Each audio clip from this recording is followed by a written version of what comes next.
Salam əziz şagirdlər. Bugün sizə kimyəvi tarazlıq haqqında danışacağam. Bundan öncəki videomda mən sizə kimyəvi reaksiyanın sürəti və bu sürətə təsir edən amillər haqqında danışmışdım. Əgər hələ də o videonu izləməmişsinizsə, bura link qoyacağam. Oradan bir öncəki videoya keçid edərək baxa bilərsiniz. Deməli uşaqlar, kimyəvi tarazlıqda mən sizə həm bu tarazlığa təsir edən amillər haqqında, həm dönən, dönməyən reaksiyalar, həm də düzünə, əksinə gedən reaksiyalar haqqında danışacağam. Deməli uşaqlar, yadınızda qalsın ki, ümumiyyətlə reaksiya axıra qədər gedirsə, bu reaksiyalar dönməyən reaksiyalardır. Axıra qədər getmirsə, bu reaksiyalar dönən reaksiyalardır. Və sistemdə düzünə və əksinə gedən reaksiyaların sürəti bərabər olduğu halda bu sistemin halına kimyəvi tarazlıq halı deyirik. Baxın uşaqlar, normal halda qatılıq zaman keçdikcə başlanğıc maddələrdə azalır, reaksiya məhsullarında isə artır. Və azalaraq sona doğru, yəni tau zamanın sıfır olduğu ana qədər davam edir. Bu da həmçinin artaraq davam edir. Ancaq zaman keçdikcə elə bir an yaranır ki, başlanğıc maddələrin, baxın, sürətin zamandan asılılığında başlanğıc maddələrin sürəti ilə reaksiya məhsullarının sürəti zaman keçdikcə tarazlıqlaşır. Yəni bu tarazlıq halında biz deyirik ki, düzünə və əksinə gedən reaksiyaların sürəti bir-birinə bərabərdir. Və düzünə və əksinə gedən reaksiyaların sürət sabitlərinin nisbətinə tarazlıq sabiti deyirik. Baxın, A və B maddəsinin reaksiyasından D və Y maddəsinin alınmasının modelini burada mən qurmuşam. Burada düzünə və əksinə reaksiyanın bir-birinə bərabər olduğu halda K dedik ki, tarazlıq sabitidir. Başlanğıc maddələr üçün qatılıqların hasilini və reaksiya məhsulları üçün qatılıqların hasillərini bir-birinə bərabər eləyirik. Burada K düzünəni K əksinəyə bölsək uşaqlar, alacağıq ki, deməli, reaksiya məhsullarının qatılıqlarının hasili başlanğıc maddələrin qatılıqlarının hasilinə. Deməli, tarazlıq sabitinin uşaqlar, deməli, riyazi ifadəsi necədir? Riyazi ifadəsi bu şəkildədir. Ancaq sözlə desək, deməli, tarazlıq sabiti reaksiya məhsullarının qatılıqlarının hasilinin başlanğıc maddələrin qatılıqlarının hasilinə olan nisbətidir. Daha sonra uşaqlar tarazlıq qatılığından danışmaq istəyirəm. Dedik ki, zaman keçdikcə qatılıq azalır. Ancaq tarazlıq halında qatılıq tam da sıfıra yaxınlaşmır. Yəni zamanın olduğu o nöqtəyə, sıfır nöqtəsinə qədər gəlmir. Müəyyən bir miqdara gəlir, düşür. Həmçinin başlanğıc deməli reaksiya məhsulları da o həddə qədər gəlib çatır və ortada yaranan bu düz xətt zaman keçdikcə, yəni bu reaksiyalarda tarazlıq halının yarandığını göstərir. İndi baxın uşaqlar, diqqətlə dinləyin. Bu başlanğıc qatılıqdır. Çünki sistemdə maddə bu qatılıqdan başlayır və zaman keçdikcə tarazlıq halına qədər gəlir, yaxınlaşır.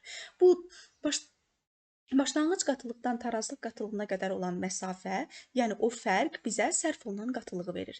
Yəni reaksiyada biz, əgər ki, burada hər hansısa bir rəqəm görürüksə, baxın, əgər 12-dirsə, biz deyə bilmərik ki, maddəmiz 12 moldur. Başlanğıc qatılığı 12 mol ola bilər, amma əgər ki, gəlib burada 6-ya gəlib çatıbsa, deyəcəyik ki, 12-dən çıxacaq 6-nı, deyəcəyik ki, burada 6 mol, məsəl üçün, filan bir maddə sərf olunub. Gəlin, indi riyazi olaraq məsələ üzərində bu misalı mən sizə izah edeyim. Deməli, uşaqlar, məsələyə diqqət yetirək. Dəm qazı ilə oksigenin reaksiyasından alınır karbon qazı və bu reaksiya tənliyinə əsasən karbon monoksid və oksigenin başlanğıc qatılıqlarını 4 və 2 təyin etmişik. Və CO-nun başlanğıc tarazlıq qatılığı isə 2,4 mol bölünsün litr olarsa, oksigen və karbon qazının tarazlıq qatılıqlarını müəyyən edin. Deməli, uşaqlar, bir öncəkində mən demədim, burada başlanğıc qatılığı sərf olunandan tarazlığın cəminə bərabərdir. Bunu yadınızda saxlayın. Deməli, burada da xüsusi olaraq mən onu qeyd edirəm ki, başlanğıc qatılıq sərf olunan və tarazlıq qatılığına bərabərdir. Ümumiyyətlə, bu yazılan hissələrə nəzər yetirməmişdən əvvəl istəyərəm ki, cədvələ nəzər yetirək. Yadınızda qalsın ki, bu tipli misalları və ya məsələləri cədvəl halında həll etsəniz daha yaxşı olar.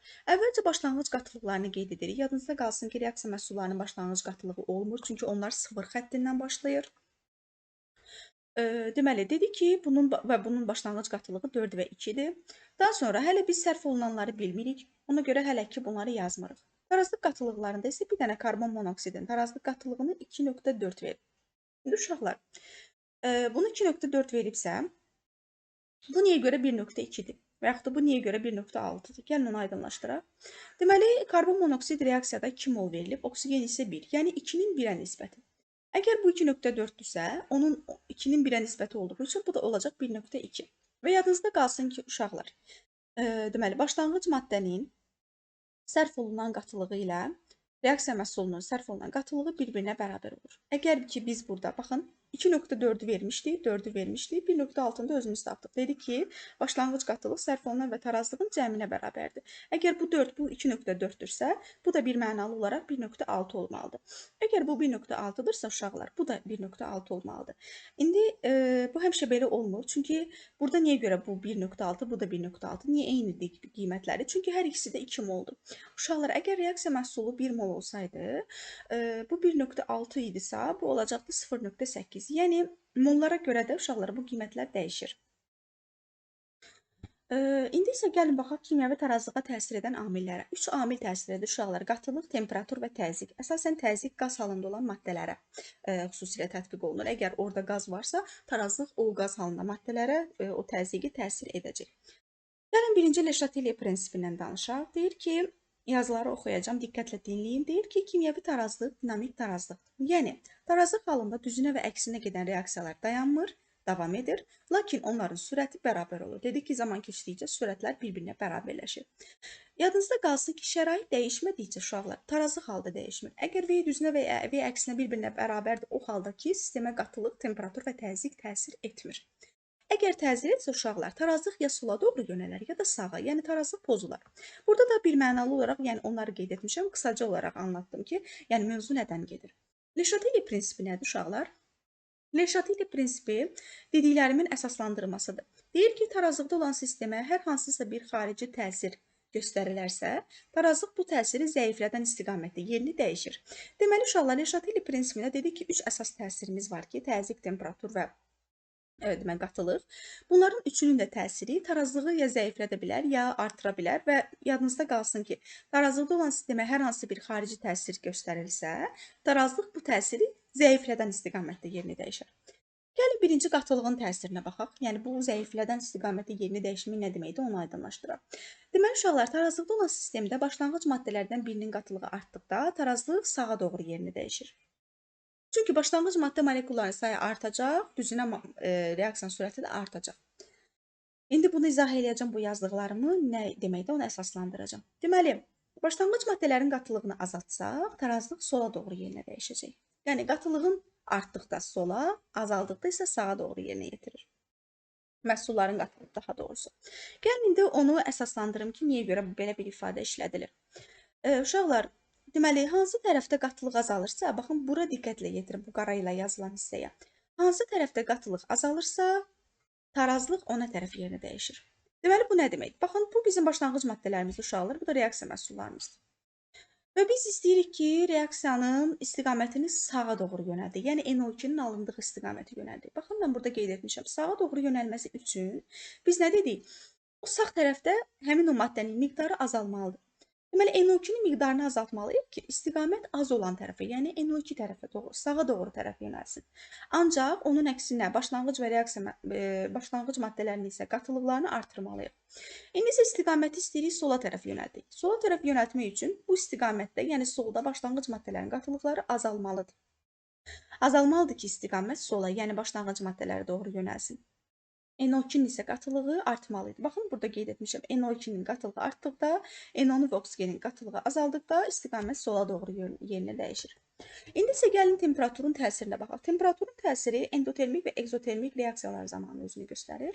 Düzünə gedən reaksiyalar dedik ki, egzotermikdir, əksinə gedən reaksiyalar isə endotermikdir. Yadınızda qalsın ki, temperatur artdıqda tarazlıq endotermik reaksiya istiqamətinə gedir. Yəni, istiliyin udulduğu, yəni mənfiyə azalan tərəfə doğru gedir. Temperatur azaldıqda isə tarazlıq egzotermik reaksiya istiqamətində gedir. Deməli, uşaqlar, baxın egzotermik reaksiyalara. Əgər egzotermik reaksiyada sağ tərəfdə müsbətdirsə, baxın bu müsbətdirsə, deməli biz istiqaməti sağa doğru yönəldə bilmərik, əgər temperaturu artırmaq istəyiriksə. Temperaturu artırmaq istəyiriksə uşaqlar, tarazlıq azalan tərəfə, yəni sol tərəfə yönəlməlidir. Burada isə uşaqlar sağ tərəfə yönəltmək üçün temperaturu artırsaq, bilirik ki, sağ tərəfdə mənfi var. Yəni mənfi 572 kilojoule, yəni endotermik reaksiyadır. O zaman temperatur sağa doğru yerini dəyişəcək. İndi isə təzyiqin təsirinə baxaq. Təzyiqin təsiri isə uşaqlar qaz halında olan dedik ki, maddələrə aiddir. və həcmlə bağlı olan proses gedir burada. Yəni burada artıq biz nə qatılığa baxırıq, nə ekzotermik, endotermik olduğuna baxırıq. Sadəcə maddələrimizin mollarına baxmaqla kifayətlənirik. Deməli uşaqlar, təzyiqin kimyəvi tarazlığa təsiri necə baş verir? Baxın, azotla hidrogenin reaksiyasından alınır amonyak. Azot 1 moldur, amonyak daha doğrusu hidrogen isə 3 moldur. Bunların reaksiyası ümumilikdə sol tərəfdə 4 həcm maddə, qaz halında maddə var. Sağda isə uşaqlar cəmi 2 mol amonyak alınır. Yəni sağda isə cəmi 2 həcm deməli qaz halında maddə var. Deməli solda 4, sağda 2. Sağda daha azdır soldakindən, elə deyilmi? Deməli biz təzyiqi artırsaq, uşaqlar, artırsaq azalan tərəfə, azaltsaq artan tərəfə yönəlir istiqamət. Deməli baxın, təzyiqi artırsaq, deməli biz həcmin az olduğu tərəfə istiqaməti yönləndiririk. Yəni sola, daha doğrusu sağa. Təzyiqi azaltsaq, uşaqlar, artan tərəfə, yəni hansı tərəfdəki həcm artıb, təzyiqi o tərəfə doğru, yəni istiqaməti o tərəfə doğru yönəldəcək. Ancaq bəzi reaksiyalarda uşaqlar qaz halında maddələr iştirak etsə də, həcm dəyişikliyi onlara heç bir təsir etmir. Məsələn, hidrogenlə xlorun təsirindən alınan hidrogen xlordur. Burada niyə görə təsir etmir? Çünki solda hidrogen və xlorun hər ikisi 1 moldur, yəni cəmi solda 2 mol maddə var, sağda da cəmi 2 mol, yəni daha doğrusu 2 həcm maddə var. Burada da 2 həcm, burada da 2 həcm. Nəticədə heç nə dəyişmir. Yəni təzyiq nə qədər təsir edirsə etsin, tarazlığın nə sola, nə sağa heç birində dəyişə bilməyəcək. Çünki hər ikisində də, yəni həm sağda da, həm solda da 2 həcm qaz halında maddə